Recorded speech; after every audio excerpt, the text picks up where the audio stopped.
GreatVoice.com is our website. Go to the website, find out how you can donate, participate, and support this great radio show. It's on every Tuesday night from 9 until midnight. Brother Naba'a Richard Muhammad, Brother James G. Muhammad, and Brother BJ, we are here.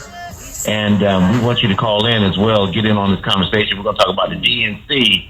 We didn't get a chance to talk about it last week, but we're going to get into it tonight. 773-591-1690. 773-591-1690. And let me give out our text line number, too. You can text your support at 312-480-9775. That's 312-480-9775. Brother Naba'a, Brother James G., let's get into it, big brothers. Yes, sir. So, Kamala, yes, sir. Brother Naba'a, should I go first? Yeah. Do we have Michael holding on, or did he hang up? Yeah, he hung up, sir. Oh, Michael, sorry we lost you, man. But if you're still listening, please call in. Go ahead, Brother James. It's you, baby. Yes, sir. Yes, sir. Thank you, brother. Well, I know everybody's all excited. We had the big tent in town, the big DNC. And so, brothers and sisters, what I noticed, I mean, obviously, the whole conference, the DNC, was a big pep rally.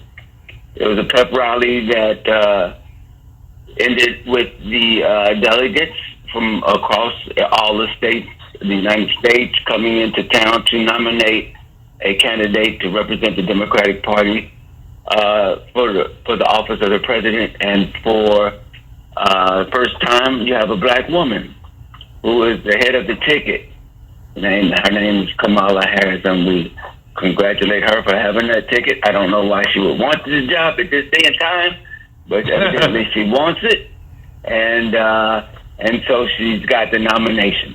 So it was a big pep rally. It was very high energy in that stadium that Michael built. Man, it was just off the chain in terms of the excitement of the delegates, the volume of the cheers, and the speeches were. I would say the speeches were a bit long. Some of them were very good, and we'll talk about some of them. But the speeches, they had good speeches. It was high energy. The second reason, so number one, it was a pep rally. Number two, it served as a kind of a farewell and thank you event for Joe Biden for his, as they say, sacrifice to step down as the candidate to lead the party and to endorse Kamala Harris. So it was a lot of praise for Joe Biden, some tears. He gave his speech, and he gave, he gave Kamala a good send off, and then I think, and then he left. He wasn't there for the rest of the conference, and there was no debate on who. Normally in those events they have nominations of different candidates, and they fight it out to see who's going to represent. They didn't have to do that this time. So Kamala comes in, she's representing, and she's got a treasure chest just coming in because I believe what Joe Biden had in his coffers is now turned over to her, and she's raised, as we have been hearing on the news reports, hundreds of thousands of dollars more to add to it. So she's got bank, and she's ready to roll. So a pep rally, a farewell event to Joe Biden, and I would say another reason for it was to introduce herself, because one of the issues and one of the complaints that you hear is that the country really doesn't know Kamala Harris, and they definitely didn't know Tim Walz, who she chose as her running mate out of Minnesota. Right. So it also served as a platform for Harris and Walz to kind of introduce themselves. And Walz had the third day to introduce himself, and he gave a pretty good speech. Actually, his was shorter his was one of the shortest speeches that was given, and during the whole event, and he came off pretty good. He's a very jovial kind of guy. You know, he was a coach, a teacher, and he was kind of like he's more he's a down to earth type of Midwestern candidate. And then Kamala wrapped it up with a speech on the last day where she did, I believe, in my opinion, what she came to do, which was she couched her presentation in herself growing up with a single divorced mother who kind of instilled values into her and her sister. And they traveled a lot to different states, so she had the opportunity to live in different states to get a feel for different peoples in the country. And then she settled in California, where she was a prosecutor. And some of the issues that black folks have been, particularly black men, have been had against her was that she was viewed as a stern type of prosecutorial type of person. And so her whole history has been in the courtroom until she got to the Senate. And that's how she kind of couched her life story, as an introduction to the American public. So it wasn't necessarily heavy on policy or anything like that. I don't think they came to the convention to be heavy on policy, but basically to introduce herself so that coming out of it, the country will have seen her, and now she can get down to the brass tactics of explaining her positions on different policy, etc. One thing that wasn't talked about much at all, but it was on the inside, but definitely was on the outside, is the whole Gaza-Israel piece, and we can talk about the protests and things like that. There was some mention of it, but not a whole lot of conversation on it. As a matter of fact, one group who had endorsed her kind of withdrew the endorsement because the DNC refused to allow a representative of the Palestinian community to speak at the conference, even though they allowed a representative of family members of a hostage to speak. And so that was that generated some controversy during the convention. How did you all kind of see it from where you were? Well, I'm gonna tell you, I was impressed with Kamala Harris because from the optics, brother, she looked like she was made for the part. I mean, she didn't stumble. She was poised. She looked like she had been waiting for this moment all her life. And she was shining, man. And, you know, that standing ovation, she had to tell them, you know, let me speak, you know, and it was just electric to see her in that light. And I was talking to a sister yesterday, and I was telling her how, you know, what this does for the black woman in America, seeing a sister in this position. It's never happened before. And I think it's going to, if she gets in office, I think it's going to do a lot for the elevation of black women in the public, you know, in the public spaces in America. I think they're going to be looking at black women in a different light. But, you know, you listen to how they were talking about the father, right? I don't know if he was there, but they kind of like X'd him out of the picture. Right. And they didn't mention him at much at all. Him like and that's what they did with Obama's the daddy too, you know?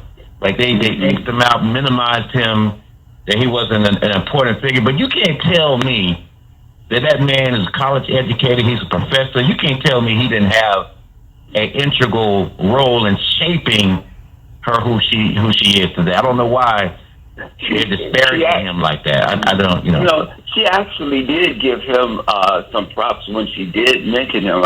Number one, she mentioned that they got divorced, et cetera, et cetera. But she did mention that, you know, while her mother was more protective of her. Her father was more of, no, go out there and get it, Kamala. Go out there, don't be afraid. He pushed her out. She did credit him with doing that. And to your point about her speech, as I mentioned, one aspect of her speech was to familiarize the broader community with who she was from the childhood and growing up aspect. But to your point about her speech, when she got to another part was that she had to make America feel secure, that she could stand up and be presidential and authoritative in the time of when conflict arrived. So she did get to the point where, especially at the end, where she raised the issue of the Gaza-Israel conflict and the quote-unquote dictators and autocrats of the world, and and how she will stand strong. And that's when she, to your point, she did look very presidential and very authoritative. And for me personally, as I sat there in listening, taking a few notes, I was rolling with her because she gave the normal top talking points. She personalized herself. You could kind of follow her trajectory as a child and growing up, etc. And then when she did get to the piece about Israel, it made me just sink back in my chair because it was such a lopsided point of view of the conflict. It was like she was showing white America, I can be with you and I will stand strong against Israel and the terrorists, Hamas, et cetera, without giving any kind of context, which I know she can't because they would be all over her if she did. But that's the hypocrisy in this whole politics. She gave it like Israel could do no wrong in a sense, and that as if Palestinians didn't have a gripe that they needed to express to the world about the oppression and the occupation over there. That gave me that gave me pause. And but that's that's what she had to do. She just had to do that. So she got through the speech, and I mean they were on 100. Leaving that stadium, they were on 100. Yeah. Yeah. So and some of the issues. Brother Naba'a jumps in. I'm sorry, say that again. No, I was going to say, let's take a quick phone call. Brother Derek is on the line. We'll come right back. We get you and Brother Naba'a's comments on the DNC. That's what we're talking about from last week, brothers and sisters. We're talking about the DNC, Vice President Kamala Harris shining on stage. What are your thoughts going forward as we head to the next debate coming up and also the general election? Go right ahead, Derek. You're on WBON, brother. Yeah. Let me say this: women, especially black women get stuff done. I mean, women knows how to do things. They get stuff done, man. We gotta look over this stuff about it. Gotta be a white guy, but women know how to get things done, man. I'm telling you. This is she's gonna get shit done, man. I'm telling you, that's all I got to say, man. Women get stuff done. Black women get stuff done, man. You're right. I agree wholeheartedly, brother. We got history to show us that we wouldn't have been where we are if it wasn't for black women. They carried the torch when black men just really couldn't. So I totally agree with that. Did you say, Brother Naba'a, was jumping in? Yeah, I think, brothers, yes, sir. One of the major things at the DNC, and I think we will see how it plays out in the election. They did not allow one Palestinian voice to speak. Yeah. They expressed support for Israel without equivocation. Saying, I'm always going to support Israel's right to defend herself and that Israel has what she needs to defend herself. Well, that sounds good But the reality is, under international law, Israel is an occupying power. Absolutely. Because it has imposed occupation on the Palestinians. No occupying power has the right to self-defense. None. So this whole talk of Israel defending herself is a way to justify genocide in Gaza. Now they had a Jewish couple. They came on and talked about their son, and I don't remember if they lost his son or if he was still a hostage. Yeah.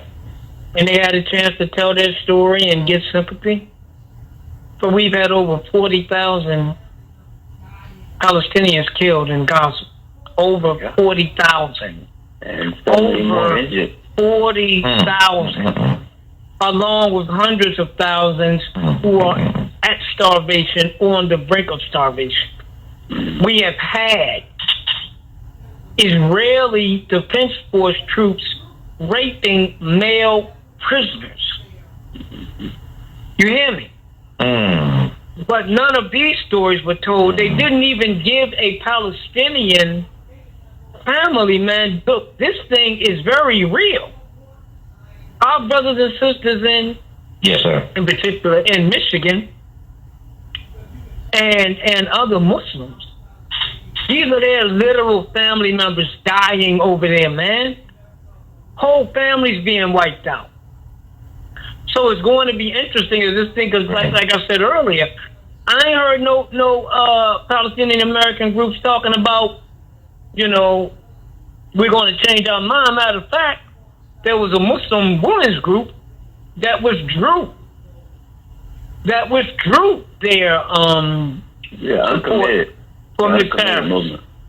Yeah, and then you got the whole uncommitted movement, where when they voted, they did not vote for anyone, and they made it clear they don't want kind words.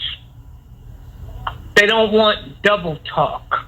Because you can talk about how the Palestinians deserve self-determination, but you never talk about who's keeping them from being self-determined. You can talk about, we want to see the Palestinian people develop, but you never talk about who's oppressing them and not developing them.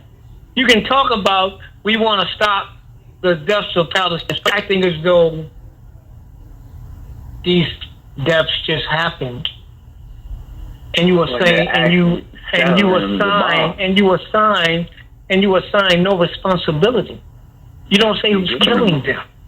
Right. You don't say who's killing them, who's been slaughtering people, depriving people of water, all kinds of things. 40,000 people, the majority of them women and children.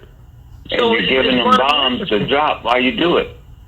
You're giving them bombs to drop while you do it. Yeah. So it's to me, Michigan is such an important state in terms of the Democratic hopes to win. But these brothers and sisters, Muslims and Palestinian Americans, they have said very clearly they are not voting for Joe Biden. Right. Or Kamala. And they are not voting for Trump. See, they wasn't like us, where we went from one demon to the other. Right. With Biden or Trump, right? With Biden or Trump, they said we're not taking either one. And I don't see them changing their mind. Yeah, I really don't, because it's too personal. Yeah, they're doing what we, because there's so much talk about reparations every time that we have a show, there's a reparation comment. So they're doing what we should be doing as a community, as a voting bloc, with regard to our issue. Like you said, they're saying, either you do this or you're not going to get our vote. And we refuse to say that. Like you said, we run from one post to the other. And so that brings me to the question that, so you know, what is America voting for then? You know, because regardless of where you stand, as black people, we want certain issues that we say we want, and a complaint that we have is that, well, there's nothing ever specific for us, and the third rail would be reparations, so they don't go there because that would be electrocution. So whatever we get is also for everybody else. So, you know, if we have an issue with that, what are we voting for? You know, where is our line in the sand? We don't have one. We don't have one. So we got Flex, brothers. Flex holding on. You want to jump in our conversation? 773-591-1690 on Straight Words on WBOA. Go ahead, Flex. Talk to it. Hey, Salam Aki, Salam Akioti. How y'all doing? I'm glad you guys taking my number, man. Thank you. Yes, hey, sir. Look. Salam. Hey, man, listen, man. First and foremost, man, I gotta say this, man. I ain't got no dog in this race. I believe in the Most High God. You dig? I don't trust men. I don't. I'm just that person because he told me not to. I'm with that. However, if you if Trump or Pamela invited me to their crib without the Trump icon and the Trump Pamela super district attorney, all that stuff, and we just worked at a plant like Ford, they say, hey, come to my crib. I'm going to her crib. You hear me? That's what's up. I got to do that. I got to do that, right? But I don't mean I got to roll with everything she's dealing with, you know, because what's really she got people in the pen right now crying that were innocent. She got mothers in the pen that's at home crying over their children because she locked them up. You feel me? So I'm not gonna sit up here and give her a pass like she like the next, Dolly Mollison or whatever, you dig. I'm not that person, man. I look at it for what it is. But, hey, when you look at her and you look at her program and you look at what Trump is putting on the table, you ain't got much to choose from as far as what that dude is putting on the table, man. I can't deal with that nonsense. It's too much. It's too much. Right. You know what I mean? It's way over the top, man. And it's all my intelligence, and it's like it bring me down. It bring my vibe down. I'm trying to get what he's saying, and then he lose me because he'll say something like, "Hey, if you wanna fight COVID, you got to take more rocks." I'm like, what? Right. You know what I'm saying? Right. You know what I mean? So that's that kind of dude, and I ain't with that. But on the other hand, I got this sister here that's saying, I got all these promises. I watched all these educators walk across that stage. They look good. They sound good. They sound like counselors. And it'll be good to see counselors in the Senate for a change or running this government.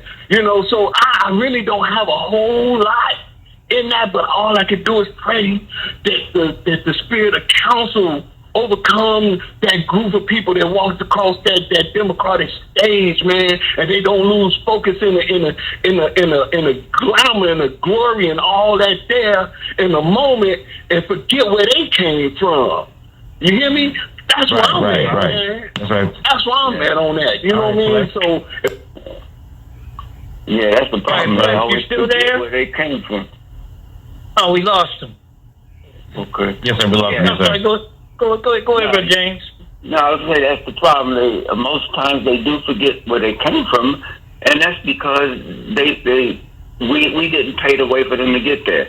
To your point, a little while ago, Brother Naba'a, you mentioned about the new young people that are coming into the Harris administration, into her supporters and giving funds, independent, small donations.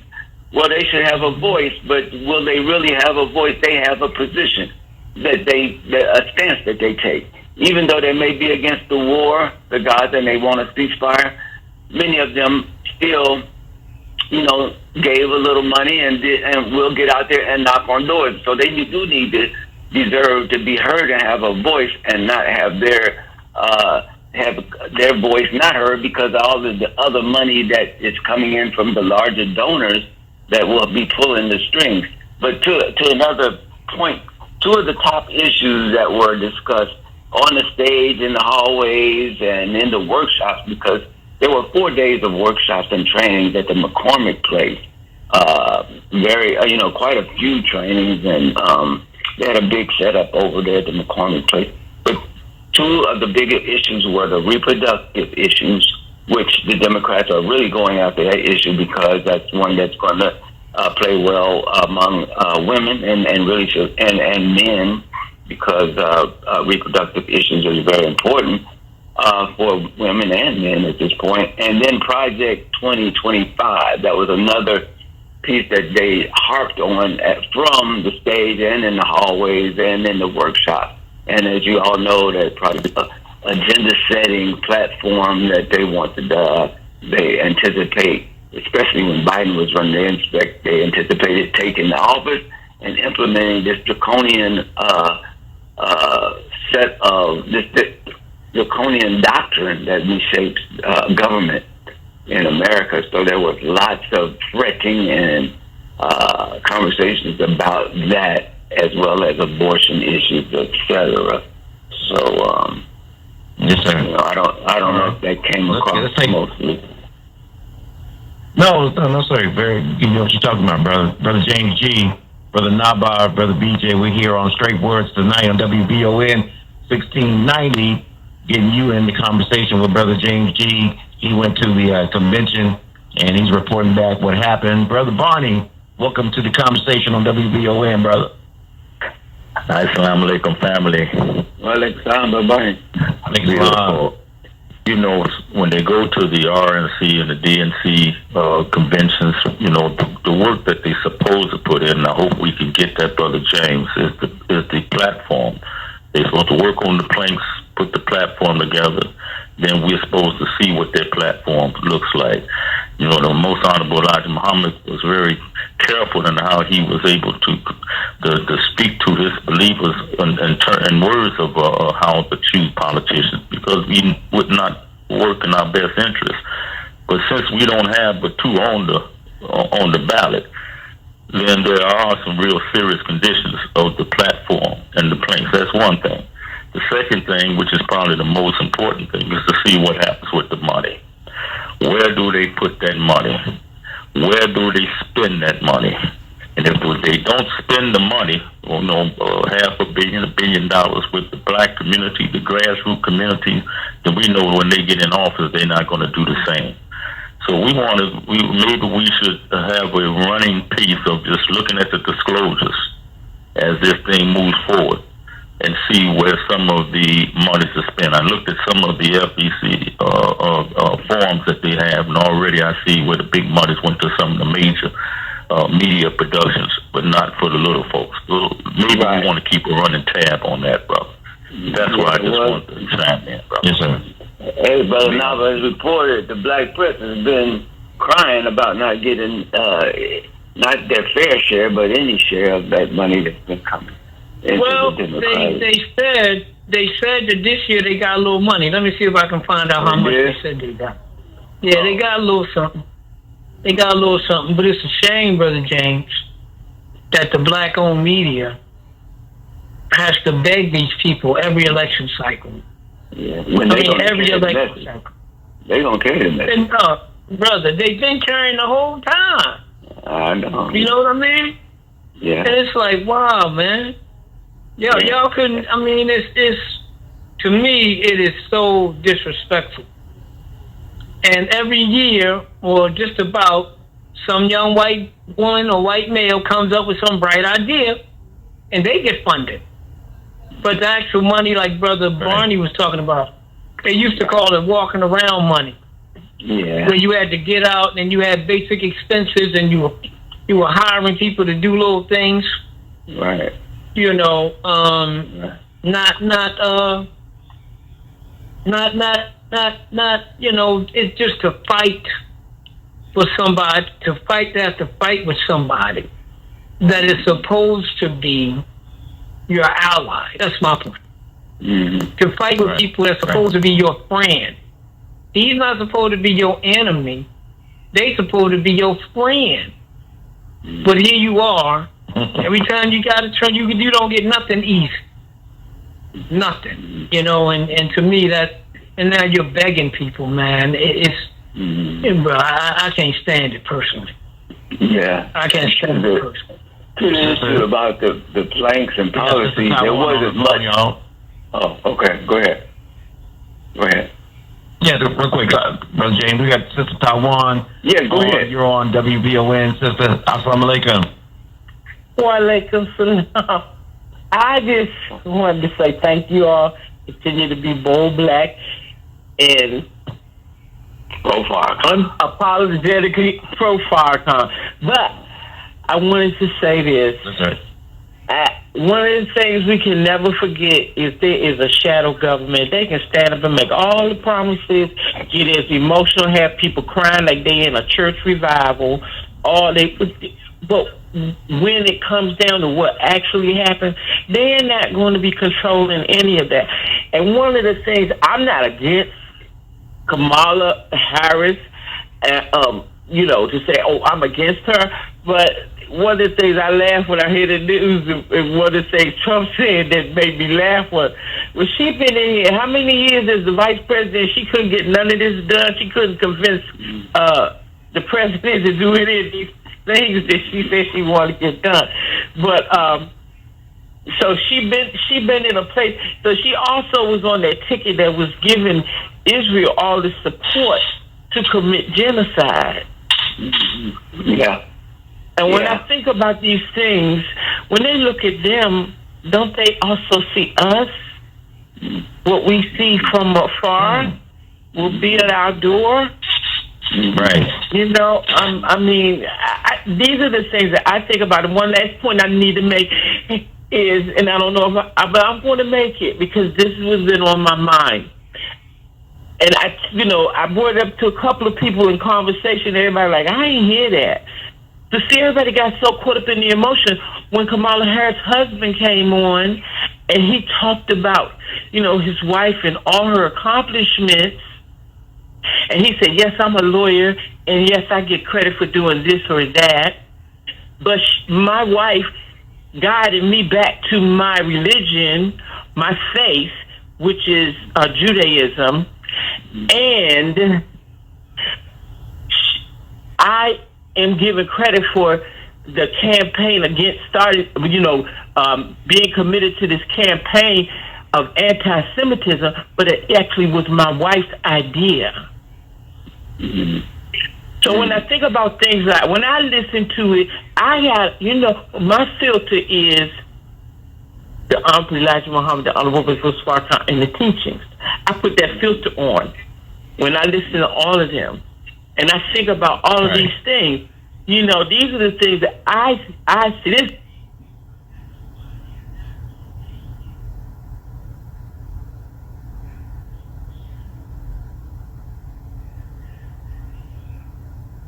So when I think about things like, when I listen to it, my filter is the Honorable Elijah Muhammad, the Honorable Farrakhan, and the teachings. I put that filter on when I listen to all of them. And I think about all of these things. These are the things that I see. This stood out to me. That's what stood in my head, in my ear. And the rest of it, I ain't need to hear no more. I was like, okay. And you're talking about people that promoted a campaign where these people who stand up there saying what they're going to do, these Democrats, and they gave money to people to fund the campaign against us, basically. So those are the things I thought about when I looked at it.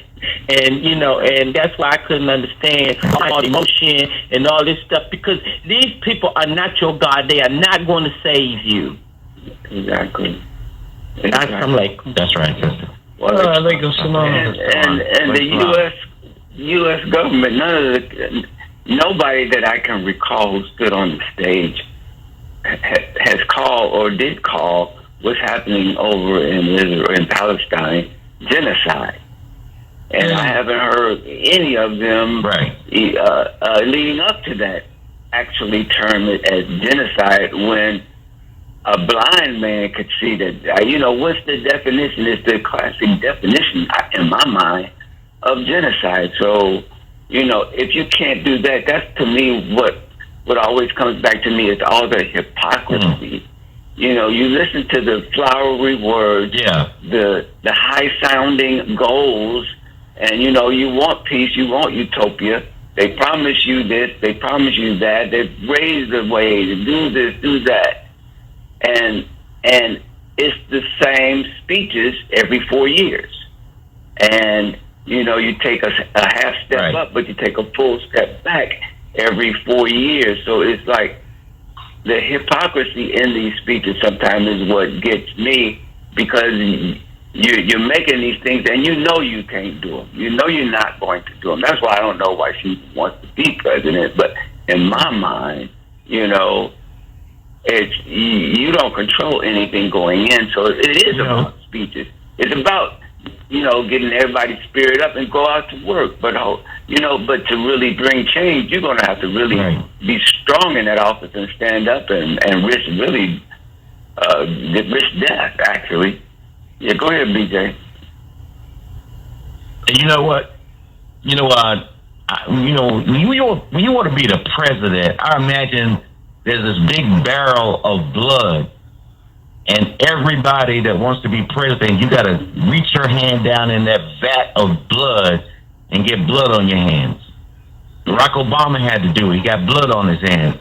I don't know if Sister Kamala Harris can handle the blood that she got to put on her hands.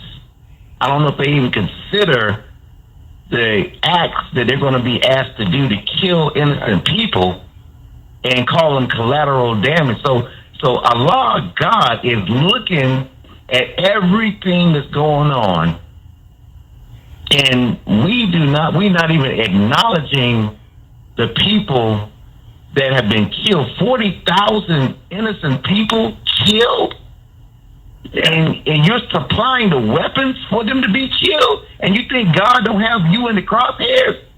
You're responsible for this. You can't call it. And nobody wants to say it. Nobody wants to bring it up. Oh, you gonna mess things up? You keep talking about it, man. Just leave that alone, man. They ain't got nothing, brother. America is in trouble. That's why when you better listen to Brother Minister Ishmael when he told us what Allah had told the minister to be quiet and come sit at my right hand and watch what I told you on Savior's Day unfold.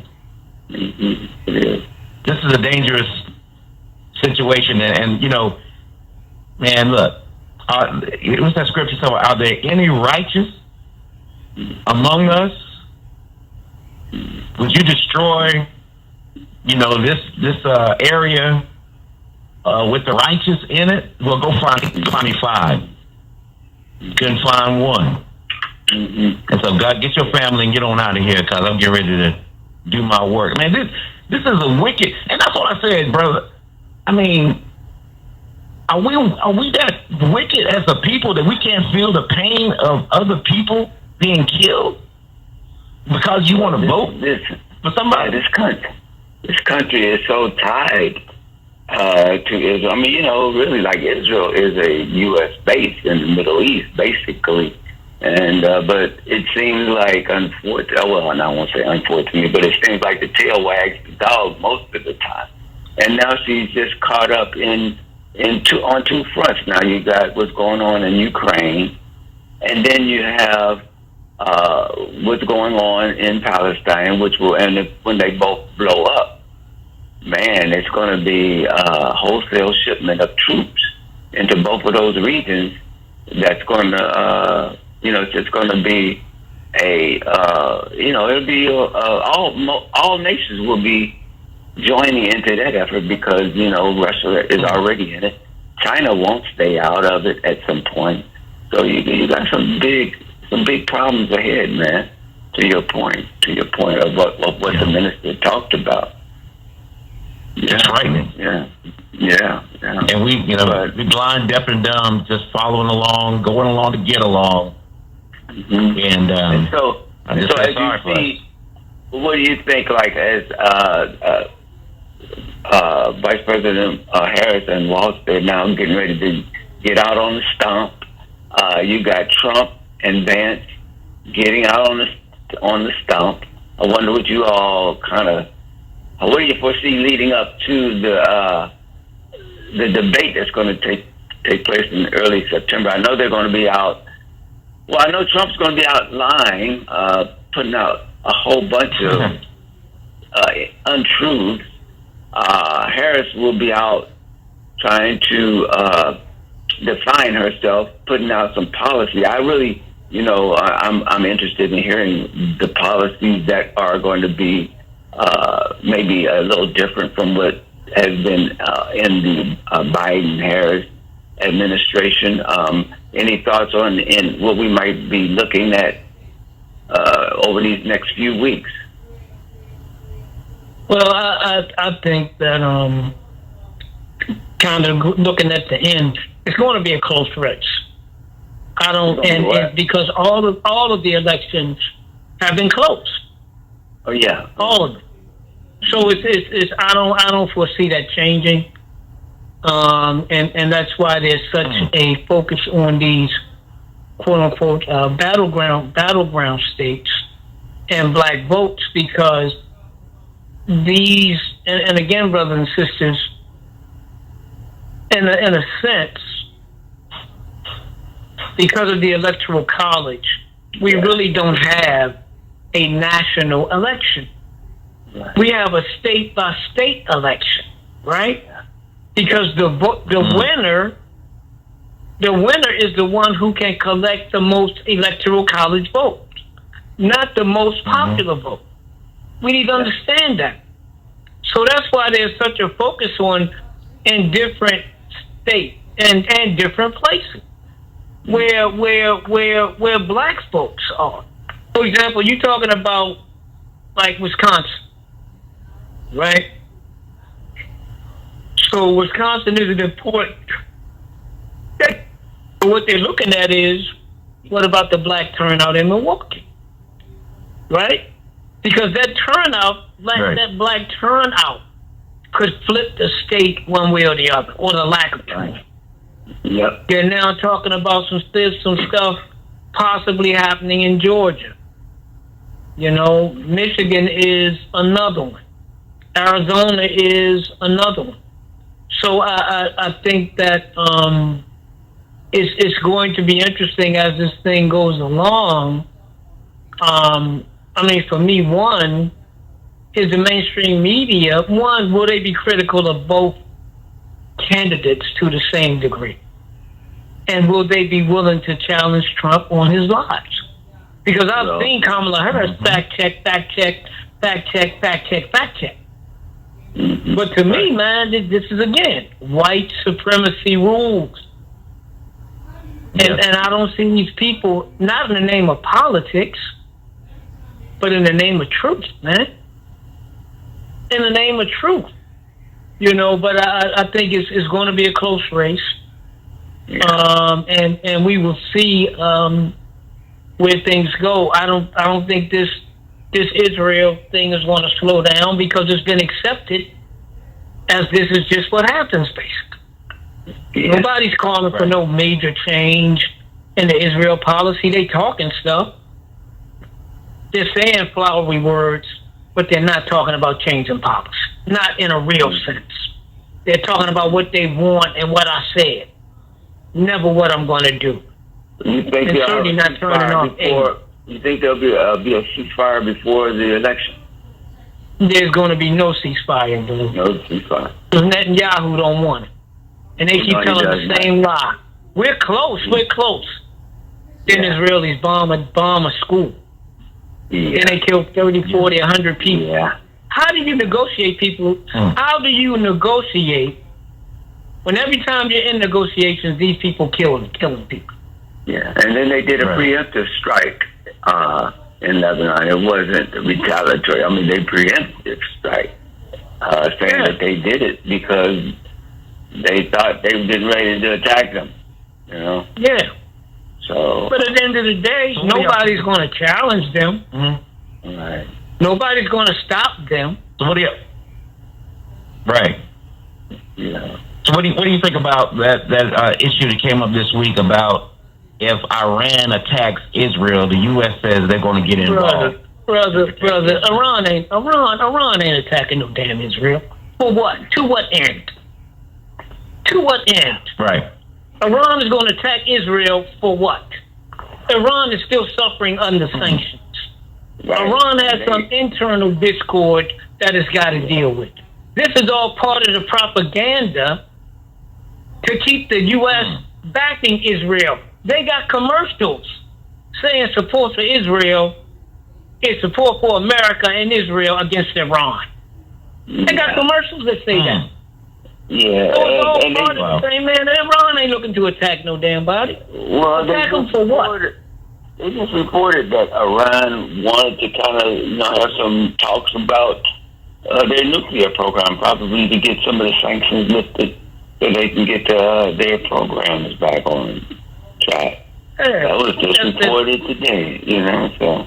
Yeah, and they don't want that because they want to destroy Iran. They want to destroy Iran. So Israel is begging or itching to just attack and not attack on Iran. They're itching for that. Yeah, anybody. But at the end of the day,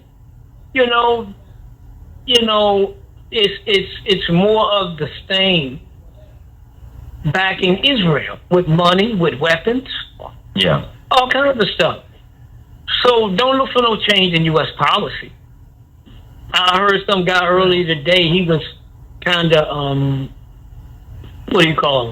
not deciphering, but he was kind of analyzing certain words and language that Kamala Harris used. Man, none of that was a commitment to change a damn thing when it comes to Israel. None of it. Right. What she did say emphatically was, I support Israel. I'm always going to support Israel. I'm going to make sure Israel has what it needs to defend itself. Yeah. That commitment she made very clear. Basically the stance that America has taken. Same stance. Yep. Yeah, that's basic. But it'll be interesting, Brother James, like you mentioned, how will the party navigate that, or will people just fall in like, at the end of the day, we got to defeat Trump and nothing else really matters. We'll deal with whatever after we got to defeat Trump. That's what the Democrats are depending on. Well, they know they got the black vote because blacks have nowhere else, quote unquote, nowhere else to go except a few that will go with Trump.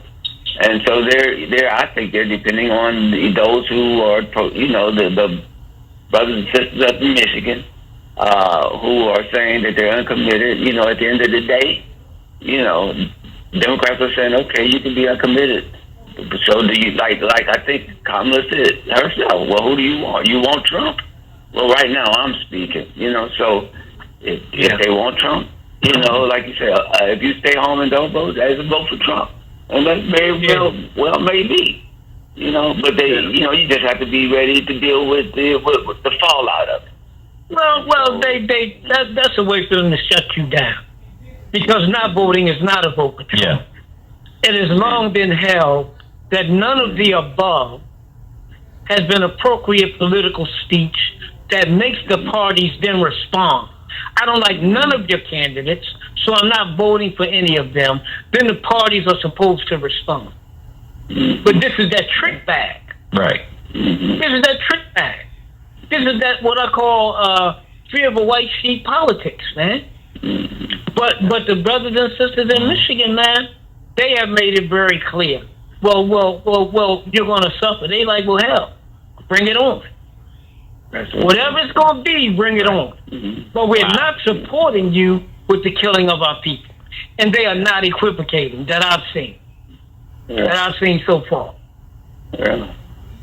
They like, we don't give a damn about Trump. My grandmother got murdered. My whole family got killed. Yeah. Over there in Gaza. Whole family. That whole branch of my family is wiped out. Yeah. Yeah. And then to be disrespected by the Democratic Party, man. Everybody's not like black folk that's going to look the other way or will be able to fix their mind to reject their own agenda. Wow. I don't see that happening in Michigan, so that's going to be interesting. Yeah. Well, that's a deep statement right there, brother. I mean, that's the linchpin in this whole thing. I mean, I admire them brothers and sisters for standing on principle, and be willing to suffer whatever consequence come with it. But like you said, how am I going to betray my family members? And y'all are sending weapons over there. I'm gonna still vote for you, and then not let you speak. And then not let you speak. Yeah. And these things wasn't even a controversial speech. No, brother, they could have let. Yeah, our speech wasn't even controversial. They didn't let him speak. They didn't let him speak. Right. They could have let just like they let. Yeah, but she did it. She did. Go ahead. No, I'm saying she read her speech on Democracy Now. She said, "This is what I would have said if I was given the opportunity," and it was very mild, brother. It wasn't controversial at all. Wow. Wow. Yeah, but they decided we're not having that. Period. Right. And we'll deal with them later. Yeah. But we're not having none of that. I mean, they could have had just like a Palestinian, just like the Jewish family talked about their suffering. Mm-hmm. They could have had a Palestinian family talk about, because the Jewish family, they really just talked about the pain and the da-da-da. Right. Personal story. They could have had a Palestinian American person give us some of the story. This is what we're suffering, and then they could have closed with, this is why we need a ceasefire. Right? Yeah. Right? But they didn't, because they have taken a position, man. Right. They've taken a position, and they're real clear on it. Yeah. Yeah. Yeah. So that's what we, going out as they hit the campaign trail. So we'll be listening, because she's going to be asked some very difficult questions. I'm very interested to hear how she's going to hold up to the interviews that she's going to come into, because Trump is going to be listening very intently. They're going to twist whenever they can twist. They're going to make they're going to have curveballs. They're going to basically reframe and lie about whatever she says. That's for sure. So it'll be interesting on how she combats that. That's why, if she's, as a prosecutor, in my mind, she should be kind of skilled in how, tactically take down an opponent. Yeah. Especially when that a Trump kind of candidate, like she said, she knows his type. So that's why I'm thinking that she will probably have some strategy of how to handle how he can get kind of out of hand, the way he tried to do with Hillary, walking up behind her, shadowing her in her debate, et cetera, Yep. It's probably out, brothers and sisters. Oh, you wanted to close out? Oh, no, I didn't know it was at the top. Okay. Okay. Go ahead. Yeah, it's top of the hour, brother. You want to stay a little longer? And you stay I'm getting ready to go to bed. Yes, sir. Brother, thank y'all. Send us off. Thank y'all, Brother James G. Excellent job. Brother James G., Brother Naba'a, Richard Muhammad, thank y'all so much, brothers and sisters, for joining us. Go to our website, and we'll have a replay, on-demand content on straightwords.com. Also, find out how you can donate and support our program. And I'll give you our text line numbers.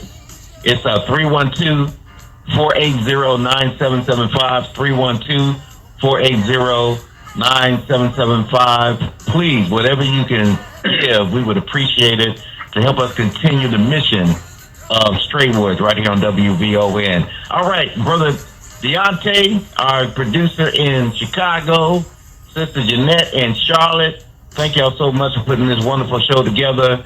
We'll see you, inshallah, next Tuesday, 9 p.m., right here on WBON. Go out, brothers and sisters, and be a peacemaker. Show your brothers and sisters love wherever you go in the city tonight. Assalamu alaikum. Alaikum salam. Wa alaikum salam.